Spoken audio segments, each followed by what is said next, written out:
Public provident fund account यानी कि PPF account. Public provident fund account की जो इंटरेस्ट रेट है उस पर काफ़ी भारी गिरावट हो गई है। पब्लिक प्रोविडेंट फंड अकाउंट की जो इंटरेस्ट रेट है उसको डिसाइड करती है गवर्नमेंट ऑफ इंडिया, और पीपीएफ अकाउंट की अगर रेट ऑफ इंटरेस्ट को हम पिछले साल से तुलना करें तो काफ़ी घट गई है। एट प्रेजेंट 7.1% हमें इंटरेस्ट रेट मिल रही है पीपीएफ अकाउंट में, चाहे हम बैंक में जाकर खोलें या फिर पोस्ट ऑफिस पर जाकर।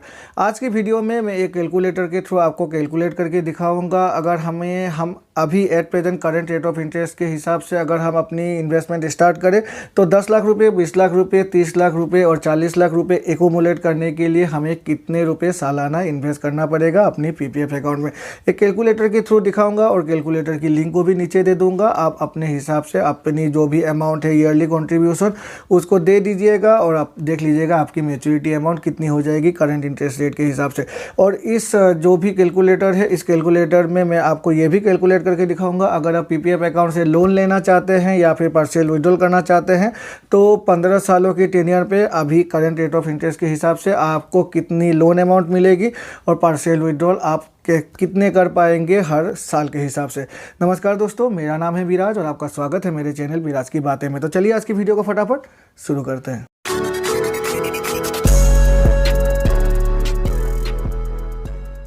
तो ये है पीपीएफ कैलकुलेटर। पहले दिया हुआ है 10 ईयर, उसके बाद डिपॉजिट फ्रीक्वेंसी यहाँ पर अगर हम ड्रॉप डाउन करें तो ईयरली, हाफ ईयरली, क्वार्टरली और मंथली दिया हुआ है। ये जो कैलकुलेटर है इसकी लिंक को मैं नीचे अपने डिस्क्रिप्शन में दे दूंगा, आप अपने हिसाब से कैलकुलेट करके देख लीजिएगा। यहाँ पर ईयरली देख लेते हैं। अगर हमें 10 लाख रुपये एक्यूमुलेट करना है तो अभी हमें इन्वेस्ट करना पड़ेगा यहाँ पर 37,000 ईयरली। कैसे, चलिए कैलकुलेट करके देख लेते हैं। अगर हम 37,000 रुपये इन्वेस्ट करते हैं हर साल तो हमारी 15 साल की टेन्योर के बाद जो मैच्योरिटी अमाउंट होगी करंट इंटरेस्ट रेट जो 7.1% है उसके हिसाब से 10,03,000 रुपये 494 रुपये, तो 10 लाख रुपये एक्यूमुलेट हो जाएंगे। अगर मुझे 20 लाख करना है तो इसकी डबल मुझे करना पड़ेगा 75,000 अगर देखते हैं तो अब देख लीजिए 20 लाख यहाँ पर एक्यूमुलेट हो जाएगी, 20,34,106 रुपये। और फिर अगर मुझे 30 लाख रुपए करने हैं तो 30 लाख रुपए एक्यूमुलेट करने के लिए मुझे इन्वेस्टमेंट करना पड़ेगा 1,15,000 रुपये। अगर मैं इन्वेस्ट करता हूं तो करीब देख लीजिए मुझे 30 लाख रुपये इन्वेस्ट हो जाए, मैच्योरिटी अमाउंट हो जाएगी 31,18,962 रुपये। और अगर मैं मैक्सिमम अमाउंट इन्वेस्ट करता हूं हर फाइनेंशियल ईयर तो ये 1.5 लाख रुपये मैं मैच्योरिटी इन्वेस्ट करने पर मेरी मैच्योरिटी हो जाती है 40,68,208 रुपये। मतलब ये मैक्सिमम एक्यूमुलेटेड अमाउंट है। तो अगर हम हर महीने 12,500 रुपये, जैसे कि 1.5 लाख रुपये को अगर मैं मंथली के तौर पर कन्वर्ट कर दूं तो आप ये देख लीजिए 12,500 रुपये अगर मंथली करूँ तो मेरी जो भी मैच्योरिटी अमाउंट होगी 15 सालों में वो होगी 40,68,208 रुपये। तो ये मैक्सिमम इन्वेस्टमेंट है। अब चलिए नीचे मैं आपको चार्ट में दिखाता हूँ।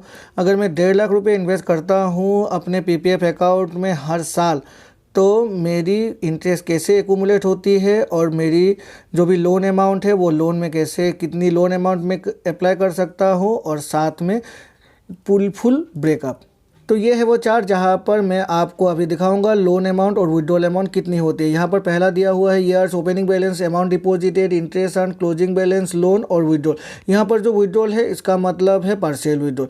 यहाँ पर आप देख सकते हैं जो तीसरी ईयर मेरी स्टार्ट हो जाएगी मेरी जो भी पीपीएफ अकाउंट है तो वहाँ पर मैं लोन के लिए एलिजिबल हो जाऊँगा up to 6 financial year, completion of 6 financial year. और आप जब मेरी 7वीं फाइनेंशियल ईयर स्टार्ट होगी तो वहाँ पर मैं पार्शियल विड्रॉल के लिए मैं एलिजिबल हो जाऊँगा।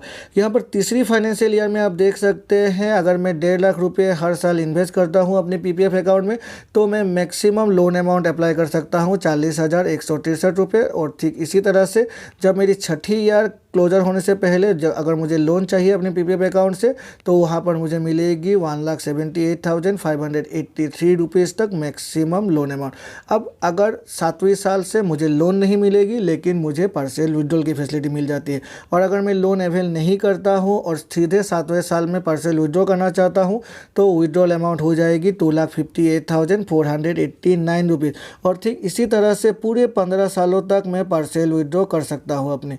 अब देख सकते हैं पूरी पार्शियल विड्रॉ मैं कर सकता हूं और 14वें साल तक अगर मैं लेना चाहूं तो 11,15,062 रुपये तक ले सकता हूं और 15वें साल तक भी मैं ले सकता हूं। लेकिन 15वें साल में तो ये मैच्योर हो जाएगी और मैच्योर होने के बाद मेरी जो भी मैच्योरिटी अमाउंट होगी वो होगी 40,68,208 रुपये, जो मैक्सिमम है at present current rate of interest के हिसाब से। तो आपने देखा ना इस कैलकुलेटर में करंट रेट ऑफ इंटरेस्ट के हिसाब से अगर हम मैक्सिमम एक्यूमुलेट करना चाहे अपनी पीपीएफ अकाउंट में तो हम मैक्सिमम 40 लाख तक ही एक्यूमुलेट कर सकते हैं, 40,68,000 तक ही, क्योंकि पीपीएफ में हाईएस्ट अभी जो एक्यूमुलेशन हो सकता है वो 40 लाख तक ही हो सकता है, 40,68,000 तक, और उससे ऊपर एक्यूमुलेट नहीं हो सकता, क्योंकि जो मैक्सिमम अमाउंट इन्वेस्ट हम कर सकते हैं पीपीएफ अकाउंट में वो 1.5 लाख रुपये है। और मैंने चार्ट में भी आपको ठीक 1.5 लाख रुपये की इन्वेस्टमेंट करके ही दिखाया प्रत्येक साल की, और यहाँ पर मैंने लोन अमाउंट भी आपको दिखाया, कितनी की लोन अमाउंट आप अप्लाई कर सकते हैं, और पार्शियल विड्रॉल भी मैंने करके दिखाया। तो इस वीडियो को देखने के बाद मुझे लगता है आपके मन में अगर पीपीएफ की जो भी मैच्योरिटी अमाउंट को लेकर कोई डाउट थी तो वो क्लियर हो गए होंगे। और नीचे जो मैंने ये कैलकुलेटर की जो लिंक है उसको दे दिया है अपने डिस्क्रिप्शन में, आप अपनी जो भी इन्वेस्टमेंट अमाउंट है उसको देकर देखिए, आपको पता चल जाएगा आपकी अभी करंट रेट ऑफ इंटरेस्ट के हिसाब से कितनी अमाउंट एक्यूमुलेट हो जाएगी मैच्योरिटी तक। तो अगर मैं बातें करूँ 10 लाख एक्यूमुलेट करने के लिए हमें मैक्सिमम 37,000 तक इन्वेस्ट करना है प्रत्येक फाइनेंशियल ईयर। अगर उसको मैं ईयरली मंथली डिवाइड कर दूँ तो 3,100 रुपये या 200 रुपये हो जाएगी। अगर मुझे 20 लाख रुपये पाना है तो 20 लाख रुपये पाने के लिए मुझे 75,000 रुपये सालाना करना है। तो उसको भी अगर मैं एक्यूमुलेट कर लूँ तो 12 महीने में करीब 650 रुपये हो जाती है पर महीने, 6,500 रुपये पर महीने। और अगर मुझे 30 लाख रुपये एक्यूमुलेट करना है तो करीब 1,20,000 रुपये, तो वो हो जाती है 10,000 रुपये पर महीने। और अगर मैं 1.5 लाख रुपये इन्वेस्ट करता हूँ तो इसका मतलब अगर मंथली में 12,500 रुपये इन्वेस्ट करता हूँ तो 40 लाख रुपये मेरी एक्यूमुलेट हो जाएगी। तो 10 लाख के लिए मुझे मंथली करना होगा 3,200 रुपये, फिर 20 लाख के लिए मुझे करना पड़ेगा 6,500 रुपये, 30 लाख के लिए मुझे 10,000 रुपये और 40 लाख के लिए मुझे 12,500 रुपये इन्वेस्ट करना है अपने पीपीएफ अकाउंट पे मंथली वाइज। और अगर ईयरली वाइज करें तो अब तो 37,000, 75,000, 1,15,000 और उसके बाद 1,50,000। तो इस वीडियो में मैंने आपको यही कैलकुलेट करके दिखाया है। आशा है इस वीडियो को देखकर आपके मन में सभी डाउट्स क्लियर हो गए होंगे। और फिर भी अगर आपके मन में कोई डाउट रह गए हैं तो नीचे कमेंट सेक्शन में जाइए, अपने डाउट्स को वहां लिखिए, मैं पूरी ट्राई करूंगा आपके डाउट्स को क्लियर करने की। तो चलिए मिलते हैं अपने अगले वीडियो में, तब तक के लिए good bye and take care.